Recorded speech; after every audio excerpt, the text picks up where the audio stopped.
now that Disney's dropped the first 3 episodes to Ironheart on Disney Plus, let me talk about it. So I went in fully hyped. I liked her in Wakanda Forever. May not have liked the movie, but I was intrigued to see what Dominic Thorne would do with Riri. And then they announced a TV series, and I was like, let's do this. Let's see it. I'm not a Disney Plus girly. I'm not very good at sitting still for Disney Plus TV series, especially when it comes to Marvel shows. I play the long game. I'm a patient person. I will binge watch it when I get there eventually. But with this one, I had to watch it on D-Day. So it's dropped. Well, the first 3 episodes have dropped. So let me talk about it. Now, Dominic Thorne, this lovely woman here, we saw her in Wakanda Forever. But in this one, she gives Riri a lot more fleshed out. Now, I think it's purely because of the writing. But the way that Dominic plays Riri, she's been able to show this character going through a range of pressures. From the not-so-typical teenage expectations, to the burden of grief, to the pressures of this new gang she's hanging around with. There is so much that she's dealing with in a short time span, with each episode roughly going for 55 minutes, that Dominic manages to flesh out Riri pretty well and does a pretty good job. Then there's Lyric Ross. Natalie. This is the one thing that I really wanted in Ironheart. I was like, you can't have Ironheart without her AI. She has her version of Jarvis. Like, I want to see what you do with her version of Jarvis. And Lyric Ross as Natalie, which is Riri's version of Jarvis, yes. The minute that, I think it was the 2nd episode where Lyric gets to really embody this character as Natalie, I was like, I love this. Can I get more? Like, Natalie is so incredible. She is a lot more self-aware. She's a lot more open-minded. She's a lot more, I don't want to say polite, but there is very huge comparisons between Natalie and Jarvis. Jarvis was like, yes boss, yes sir, you know, sir, this is Tony, this is happening, Mr. Stark, that's happening. Natalie's like, look, Riri, I'm gonna help you through your panic attack. Riri, I'm gonna help you remember like the positive things. Riri, I'm gonna help you. She's a lot more helpful and a lot more self-aware. Lyric Ross does a fantastic job. Oh, queen. Eldrin Enrich. I'm not gonna lie, he plays Joe. And when Eldrin came onto the screen, I sat there going, I know you from somewhere. And it's really irritating me because I want to get to know your character, but I'm spending a good chunk of your storyline going, where do I know you from? Like, you have that face, you're well known. I'm not a Star Wars watcher. Star Wars is not on my radar, has never been on my radar. But I think he just feels like he's carrying the burden of the other franchise, Star Wars, into this, that when you try and connect yourself to his character, it takes a good 5 or 10 minutes. So it's really frustrating. But once you get over that, you're like, okay, you as Joe makes sense. I want to know about Joe. Okay, there's something that you're hiding. There's something that's very particular, but you're doing it in such a good job that it's fully fleshed out. There's so much detail about you that each time you're giving out a little more information about yourself, it makes me go, ooh, are you a good guy? Are you a bad guy? Are you just the white flag that just happens to be caught in between this storyline? I need to know more. And within the 3 episodes that you see Joe in, he gives you enough information that when we get to the next 3 episodes that will drop in July, I need to know more information. I'm just like, I'm fed, but I know I can gorge on this feast if you give me the rest of this information. The Hood, his gang, it feels so underwhelming. I get that they're being perceived as the bad guys, but I honestly did not care about these characters. There's nothing about these characters that make me go, oh my god, like, I should be scared of you and should be wanting to protect Riri and should be like, bad guys, stay away. But really, I'm like, I don't care. They're not fully fleshed out. There's no details to them. They're just tech geeks who have heists. They're very underwhelming. And I started thinking this halfway through episode 3. I was like, they are thugs. They are very poor man's attempt at mafia thugs. As someone who watches a lot of mafia movies, this is the only way I know how to explain them, is that as if someone who's never watched a mafia movie, as if someone who's just stereotyping certain mafia elements wrote these characters and went, this is who you're going to be, but we're going to pretend you're superhero-esque. But there's nothing to them. They try to be the tech guy, but they're not the tech guy. The whole characteristics of these, 6 characters are just very underwhelming. I didn't even care about the hood. Oh no, he wears a hood, he's the big bad guy. Okay, but like, I don't care. I don't care about him. And in episode 3, through their life or death situation in the greenhouse, again, I was like, I don't care if you die. Like, I kind of hope you do die, because I don't want to keep watching you guys. But also, like, I don't care one way or another. Like, you're very underwritten. There's nothing about you. There's no sustenance. There's no reason for me to care. There's not even a good enough reason for Riri to be in the picture with you. It's just... overall, the first 3 episodes are pretty good. I was hooked. I managed to put my phone out for majority of the episodes. There are some slow moments, but look, it's like most TV series. There is slow moments. You're going to get those whether you like it or not. But the slow moments do help push the storyline, which is good. Because there's nothing worse than having a slow moment and going, Jesus Christ, why did you write this? But no, it manages to push the story along. I have to admit, I loved the score that was used in this series, but my favorite particular piece of score was the reveal that Joe does to Riri in the early half of episode 3, I believe it is, and they start talking about father figures, like that. Those particular pieces in those scenes, love it. I love those. So simple but so perfect.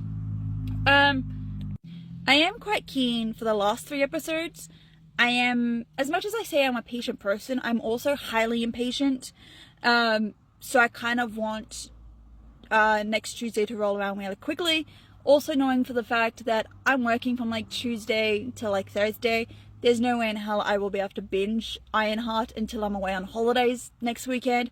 So I'm kind of annoyed about that, but that's fine. I will learn to be patient. I also hope that this isn't the last time that we see Riri, Natalie, or Joe. Like, I hope that Ironheart isn't just going to be like, alright, your characters are done, see yous. I hope that we actually get these 3 characters back again. I really want to see how Riri would cope with the rest of the Avengers. Because I know they were trying to set up the Young Avengers, but we haven't heard much of them since Hawkeye. So I'm really curious. But I am happy that they've done Ironheart justice. I am happy that she's been fleshed out in enough detail that makes you go, I need to know more. But you also don't seem too really annoying or underwhelming or a waste of space. And I say this as somebody who's never read the comic books, but does have Riri tattooed on her arm. So I went in with high expectations. And honestly, they met just below my expectations, which is not a bad thing. It's just, we're only 3 episodes in and that's all they gave us, which is kind of disappointing, but it's fine. I will give my full opinion on Ironheart once the last 3 episodes drop. Alright, well, since there's no Marvel movie on my birthday, thanks Marvel, what a disappointing 31st birthday, I tried the next best thing, which was re-watching Ironheart, including watching the last 3 episodes for the very first time. So last time I did this video, I watched the first 3 episodes, and I did like the series. Thought the Hood and his gang were a completely waste of characters. Loved Dominic Thorne, loved Lyric Ross, could not wait to see this again. And I did. So I rewatched the first 3 episodes. My opinion has not changed. It's still pretty top tier. And this time I'm excited because I was able to finish the next 3. Here's my thoughts. Dominic Thorne and Lyric Ross, oh my god, goddesses, amazing. I'm loving their take on their characters. Dominic is great as Riri.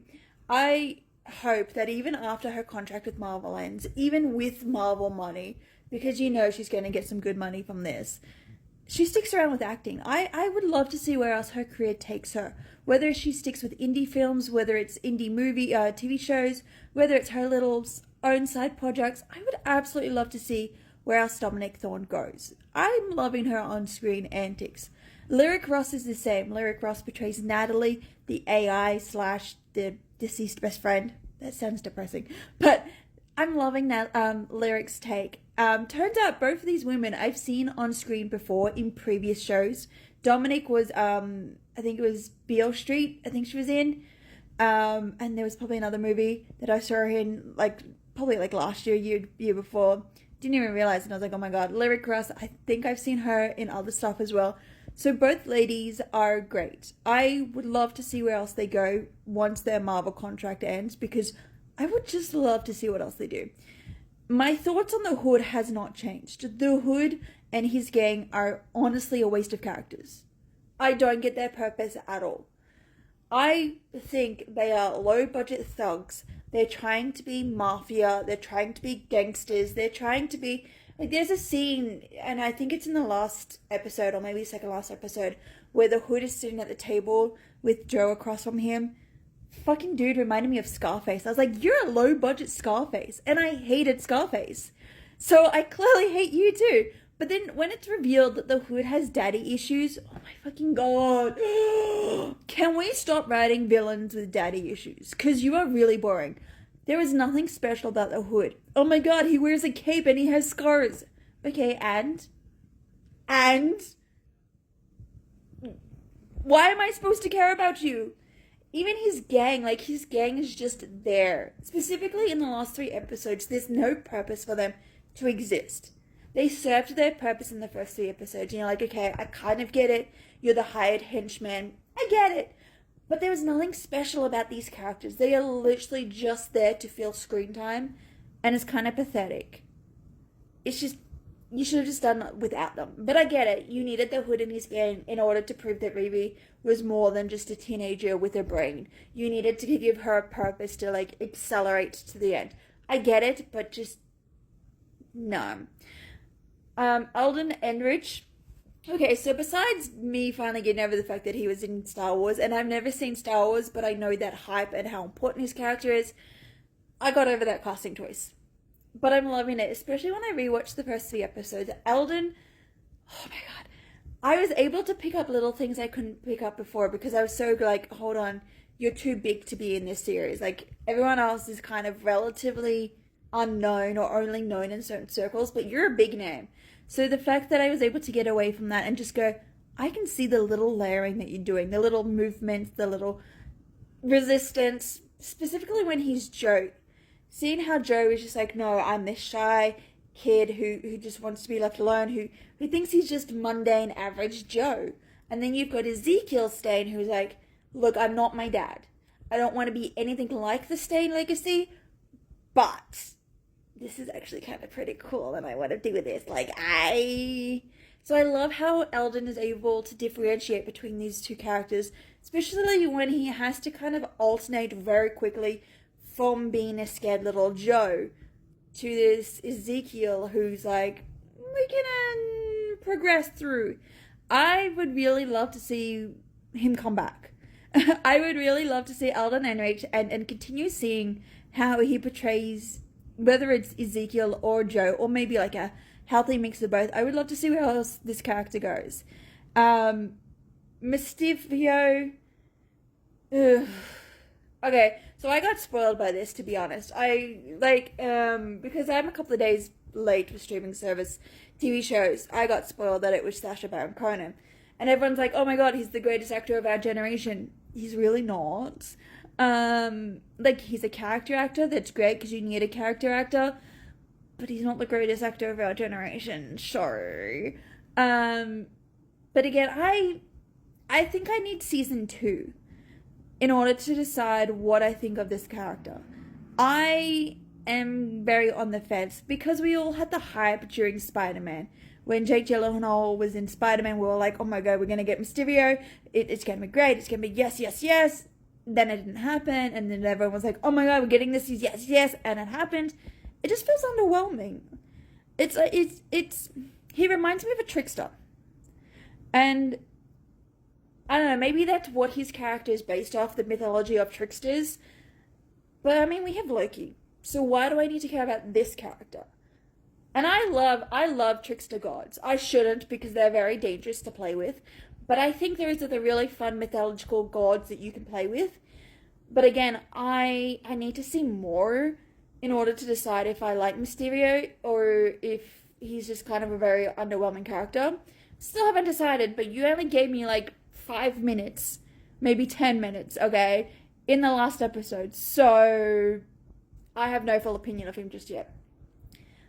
My unofficial thoughts is that I hope season 2 will be confirmed, because there's no way you can do this and end the way that you ended it while doing just that. Okay, like, you need to give us season 2. I know that Riri will probably come up in future MCU movies, but I need season 2 of Ironheart. I need to keep going. Oh, that's all I also forgot. How did I forget this? There is another person who I was like, I want to see more of you too. Reagan Alea, who plays Zelma. I'm vaguely familiar with this character, and I say vaguely because I've done my research. I'm really keen to see where else this character goes. I know she's connected to Doctor Strange. Obviously, it was elaborated in with Ironheart, but I would love to see where else this character goes.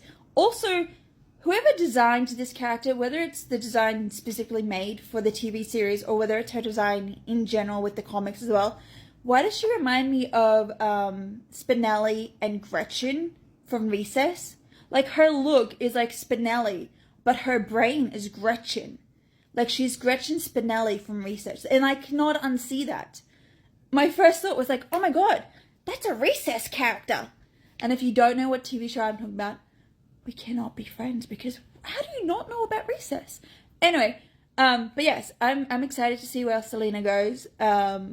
We also have Doctor Strange. We're still waiting for the next Doctor Strange movie. So I'm hoping she's connected to that. Worst case scenario, she's going to pop up in Doomsday. I could be wrong. I probably am. But yeah, that's my final thoughts on all 6 episodes of Ironheart. I'm intrigued. I'm curious. I hope this succeeds. I hope we get more. And I hope it's just not little crumbs. I hope it's actual filling meals like we got so far. But that is my thoughts on Ironheart.